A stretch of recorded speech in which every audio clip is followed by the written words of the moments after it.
What's up, YouTube? This is Too Raw for TV. All right, so before I get into this video, I want to give a big shout out to the man, the myth, the legend, the brother Robert Mason coming through with yet another donation, showing love. Salute to you, brother, for being the man.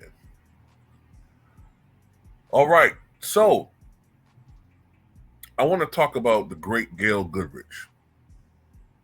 For those of you who don't know who he is, he played in the NBA from 1965 through 1979. He played for the Los Angeles Lakers for two different stints. He also played for the Phoenix Suns. Matter of fact, I believe he was the inaugural dispersal pick for the Phoenix Suns, if I'm not mistaken, when the franchise started in 1968. And he also ended his career with the New Orleans Jazz. Played for them from 1976 to 1979. I think 78, 79 was the last year they were in New Orleans, if I'm not mistaken. But anyway, as far as his resume is concerned, he was an NBA champion, won in 1972, five-time All-Star. In 1974, he was an All-NBA first team. His number 25 retired by the Los Angeles Lakers. As far as his collegiate career is concerned, two-time NCAA champion, Helms Foundation Player of the Year, consensus first-team All-American, two-time first-team All-AAWU, and number 25 retired by the UCLA Bruins.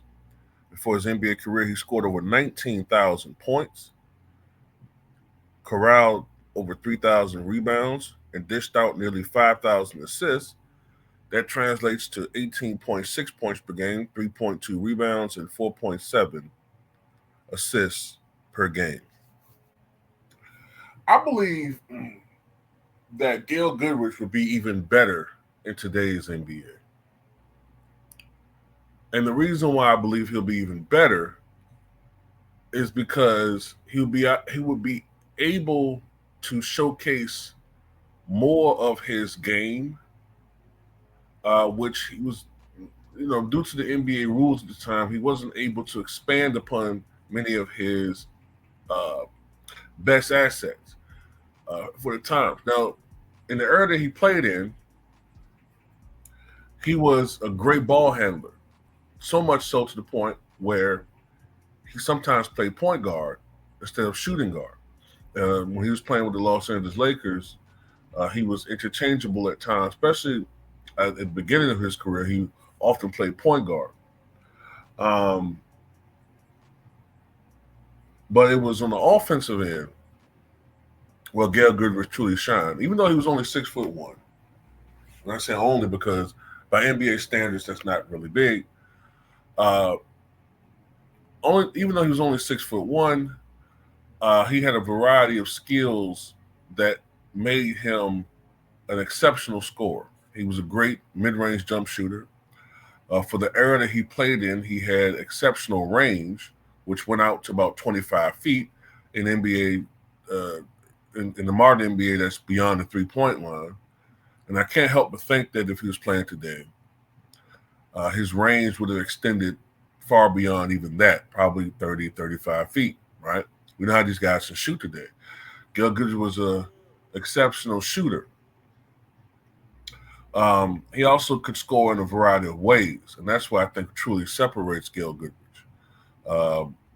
from many of his contemporaries, and I think that this will make him an asset. Now, I think you got to look at the fact that they have the freedom of movement rule where you can't really impede an offensive player's progress anymore. So this is a guy, Gail Goodrich, that was strong at driving to the basket, despite the fact he was only 6'1". This is a guy that could post up. That, of course, makes a offensive player even more unstoppable.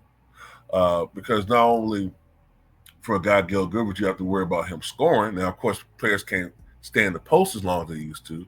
But this is a guy that could score in the post, um, could score with his, and could be effective with his back to the basket.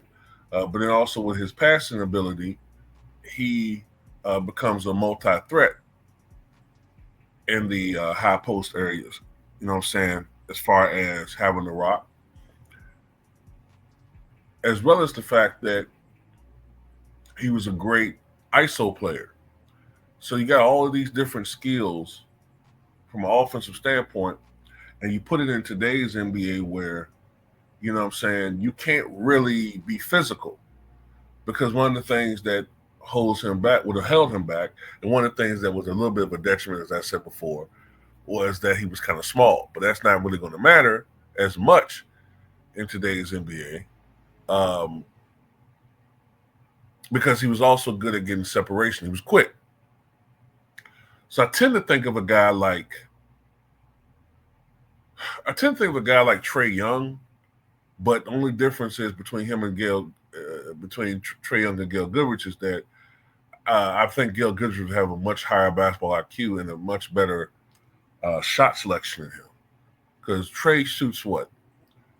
Something around 42%, 43% maybe, and about 34, 35% from three. I mean, I can't put a number on it, but Gail Goodrich would probably shoot more around 45, 46%. Even though I know in his career he shot better than that, but I just tend to think that he would take more three-pointers, which would obviously bring down his three-point percentage. But, I just think that he would be a better player than Trae Young. May not average as many assists because I don't think he'd be padding his assist numbers. But this is a guy that's also shown the ability to be able to, from the guard position, lead teams or be very vital in leading teams to victory. This is a guy that won back-to-back UCLA titles. We tend to think of Bill Walton, and we tend to think of Kareem when it comes to UCLA Bruins basketball. But before them, it was the great Gail Goodrich. And like I said before, he led them to back-to-back UCLA titles, including a team that went 33-0. I think that was the 1964 team, if I'm not mistaken. In the 1965 NCAA championship game, he scored what was then a record 42 points as UCLA beat Michigan. So this is a guy that came through in the clutch as far as scoring and just contributing. He was also part of the 1972 championship Lakers team that won a then record 69 games and also has a record that still stands today in North American sports. They won 33 games in a row. And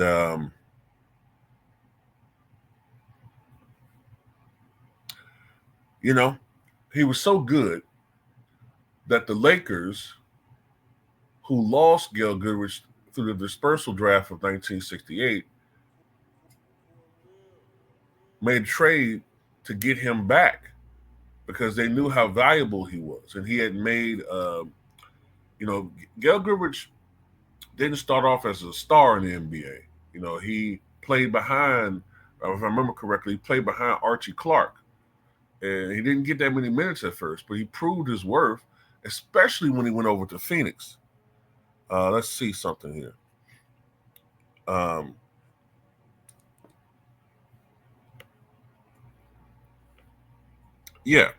the first year of his career, he played 15.5 minutes a game, averaged 7.8 points, improved upon that the next year with 23 minutes a game, 12.4. And then his last year in LA, 67-68, averaged 26 minutes per night and 13.8 points. But it was when he went to Phoenix is when he truly shined. His first year in Phoenix, he averaged 40 minutes a night, averaging 23.8 points per game. And his last year in Phoenix, 69-70, averaging 40 minutes a night. He averaged 20 points per game. When he came back to LA, playing opposite Jerry West in the backcourt. He averaged 17.5 points, but then the championship year is when he was truly utilized. Jerry West basically became the point guard. He was a combo guard, obviously, through his NBA career, but it was in 1971-72 where Jerry West played point guard. I think he averaged like I think it might be 9.4 assists. I know he averaged over 9 assists per game that year. And Gail Goodrich led the team 25.9 points per game. And Gail Goodrich's high level play continued until the mid to late 1970s. And I think it was in 1976 when Gail Goodrich was traded to the New Orleans Jazz. I think that was the year that the Lakers acquired the pick that ultimately led to them acquiring Magic Johnson. So Gail Goodrich, even when leaving the organization, he did them a favor. He did them a solid with giving the Lakers a pick that would extend their greatness into new and go into new heights and new stratospheres in the 1980s. But anyway, yeah, I think that Gail Goodrich would be a phenomenal player in today's NBA. With a combination of, as I said before, his quickness, his scoring prowess, playmaking, and proven championship medal. Now, his one weakness that comes to mind is his defense. He was not a good defender. But in today's NBA, I mean, when you see some of these horrible defenders out there, at least Gail Goodrich put out effort. So he would be praised for that. And, you know what I'm saying, they kind of hide and mask the deficiencies of defense. I mean, look at LeBron James, for God's sake. He don't even play defense anymore. And, you know, that doesn't never get called out. So anyway, that's how I look at this. Tell me what you guys think.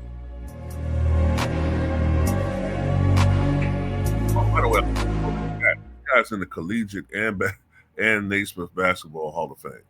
Totally forgot to mention that. Anyway, tell me what you guys think.